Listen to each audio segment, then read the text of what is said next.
Welcome to my channel. So today we will discuss about hypothyroidism. तो ये hypothyroidism क्या होता है और हाइपोथायरॉयडिज्म के क्या सिम्टम्स हैं और कहाँ पे हाइपोथायरॉयडिज्म का ट्रीटमेंट रिक्वायर्ड है सिम्टम्स के अकॉर्डिंगली, ये आप लोगों के साथ मैं शेयर करना चाहती हूँ। देखिए, हाइपोथायरॉयडिज्म का मतलब है जहाँ पे जो थायराइड हार्मोन है उसका लेवल बहुत ज़्यादा लो हो जाता है और ख़ासकर जो TSH लेवल है वो लो होता है। तो एक तरह से हार्मोन जितना रिक्वायर्ड है उससे कम फॉर्मेशन है बॉडी में, तो उसके कई तरह के बॉडी के अंदर क्लिनिकल सिम्टम्स बन जाते हैं। जैसे कि डिफरेंट सिस्टम्स में इफेक्ट होता है। सबसे पहले तो हमारा मेटाबॉलिज्म बहुत स्लो हो जाएगा, हमारा वेट गेन हो जाता है कुछ पेशेंट्स में, और स्किन बहुत ज़्यादा ड्राई होगी, नेल्स ब्रिटल होंगे, हेयर फॉल बहुत ज़्यादा होगा। उसके साथ साथ depression, anxiety, joint pain, constipation, तो ये सारी दिक्कतें होती हैं हाइपोथायरॉयडिज्म जहाँ पे जिन लोगों को होता है।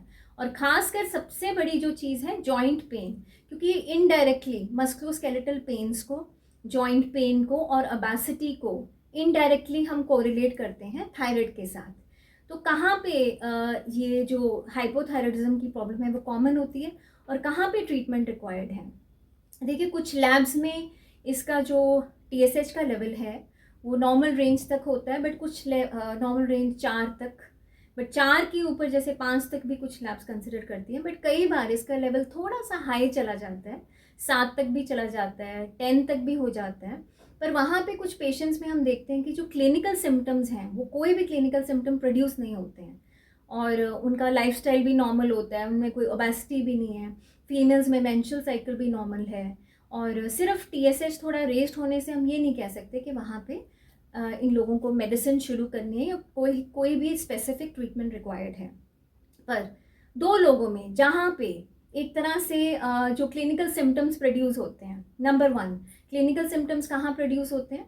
क्लिनिकल सिम्टम्स एक तो जहाँ पे अब्रप्टली आपका वेट बहुत ज़्यादा गेन हो जाए, जैसे 5 kilo 10 kilo with in 2-3 months, और उसके साथ साथ आपकी स्किन बहुत ज़्यादा ड्राई हो, और उसके साथ साथ डिप्रेशन है, एंजाइटी है, जॉइंट पेन ठीक ही नहीं हो रहा, तो वहाँ पे जो थायराइड का टेस्ट है वो मैंडेटरी हो जाता है, बहुत ज़्यादा ज़रूरी है। और ख़ासकर फीमेल्स में जब पीरियड्स का साइकिल, मेंस्ट्रुअल साइकिल इम्बैलेंस होता है, तो वहाँ पे बहुत ज़रूरी है कि एक बार आप T3, T4, TSH एक बार ज़रूर चेक करवाएं, क्योंकि थायराइड ग्लैंड से हमारा मेटाबॉलिज्म कनेक्टेड है और मेटाबॉलिज्म के साथ साथ बाकी सारे हार्मोन्स डिस्टर्ब होते हैं, और हाइपोथायरॉयडिज्म में अक्सर जो मेंस्ट्रुअल साइकिल है वो डिस्टर्ब हो जाता है। और दूसरा जहाँ पे ध्यान रखना है प्रेगनेंसी के केस में, क्योंकि प्रेगनेंसी में खासकर देखा गया है कि हाइपोथायरॉयडिज्म जिन लोगों में होता है तो वहाँ क्लिनिकल सिम्टम्स तो नहीं होते हैं, पर बच्चों के लिए, बच्चों के विकास के लिए, उनकी ब्रेन की डेवलपमेंट के लिए अगर TSH थोड़ा सा ज़्यादा रेस्ड है तो 3 और 4 तक उसका लेवल रहना चाहिए। अगर वो बहुत ज़्यादा बढ़ जाता है तो उसमें अक्सर क्या होगा कि ब्रेन ग्रोथ है जो बच्चे की वो नहीं अच्छे से हो पाती, तो वहाँ ट्रीटमेंट बहुत ज़्यादा ज़रूरी है।